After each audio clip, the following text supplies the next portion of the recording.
พี่น้อง โอ้ยข่าวสะเทือนขวัญตั้งแต่เช้าอีเมนกน้อยอุไรพรโบกเสียงอีสานเกิดอุบัติเหตุหลังจากไปทำการแสดงปิดฤดูกาลวันที่11มิถุนายน2568อยู่ทางซ่องเบกจังหวัดอุบลราชธานีพี่น้องเอ่ยก่อนสิแสดงผลมันกระตกเนาะกระจืนกระแฉเนาะอีเมก็ขึ้นแสดงเรียบร้อยแล้วบัดนี้กลับมาถนนมันก็สิเปียกอยู่ล่ะข่อยว่านั่นน่ะทั้งเขียวค่ำเขียวคืน เกิดอุบัติเหตุรถพลิกคว่ำโง่ยหงายท้องปางงางอีเมเคยหงายท้องอีหลีเขาเจ้าทายหูไปเบิ่งทายคลิปไปเบิ่งแล้วนะแต่ใครเนอีเมบ่เป็นอย่างไรเขาจะว่าแจ้งข่าวแม่นกน้อยอุไรพรเกิดอุบัติเหตุรถพลิกคว่ำเส้นภูเขาทองเมยวดีหลังจากกลับจากทำงานที่จังหวัดอุบลราชธานีพะนะบาอาการเมตตอนนี้คิ้วแตกบวมให้ปลาฮะ แต่ว่าอีเมน่ะสติดีอยู่ตอนนี้ถึงมือแพทย์มือหมอแล้วว่าฉันเขาเจ้าฝากคออีเมเป็นช้ำนี้เขาเจ้าดีแล้วล่ะว่าเป็นอย่างหลายแม่เขาเจ้ากลับมาโพดอีกวงเสียงอีสานอัปเดตอาการคุณแม่นกน้อยมีอาการหายปลาหักและเปลือกตาแตกอาการโดยรวมปลอดภัยคุณหมอส่งใบเพื่อให้คุณแม่นกน้อยไปรักษาตัวต่อที่โรงพยาบาลอุดร กราบขอบพระคุณทุกกำลังใจครับพัสันวานะสำหรับบอดเมฆคนที่พาไปแล้วไปกับบอดเมฆพี่น้องเอ่ย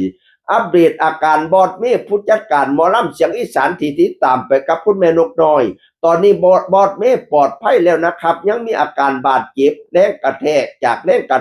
กตัวรถแรงกระจกรถต้องรักษาตัวอีก1 สัปดาห์ขอบคุณทุกกำลังใจที่เป็นห่วงพนาวานั่นนะโอ้ยเนาะเขียวคำเขียวขึ้นจังสีแหละเดินทางย่ำมาขึ้นถนนกะมืนฝากเคาะซาเดออีเมหรือถือฉ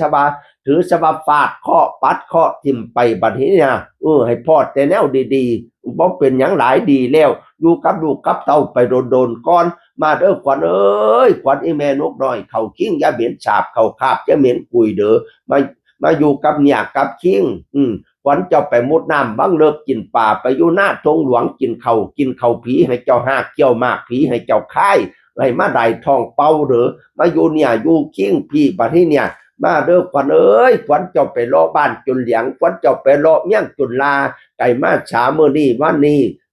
ขวัญเจ้าไปปลูกผู้เป็นหากไปปลูกหมากเป็นใบไปปลูกหัวสิงไข่จนเป็นรอไก่มาฉามื้อนี้วันนี้เขากิ้งยาเหม็นสาบเขาคาบยาเหม็นกุยเด้อแม่เด้อให้เจ้าแข็งแรงให้เจ้าช่วงให้เศร้าคุณหมอรักษาเทวดาคุ้มครองเจ็บหนักกายช่วงให้เศร้าเจ็บเบากายหายบัดนี้เนี่ยให้มาอยู่กับลูกกับเต้าไปโดนปัดไปซะเด้อเนี่ยพอดีปัดออกจากแม่ไปซะปัดไปซะเด้อคอลมแต่ปีกายคอตายแต่ปีก่อนคอลมโตซ้ำควายคอตายโตซ้ำจางให้ไก่ข้างดอกหางคิงปัดไปซะเด้อโตดอกฮูกมันมากูกเอาขวัญโตตะวันมันมาปั่นเอาซินปัดไปซะเด้อคอเก็บแข้งเบี่ยงซ้ายใหญ่มาใส่ทางขวาคอเก็บทั้งหลังเก็บทั้งหน้าเก็บทั้งแขนทั้งขาเกากะงอ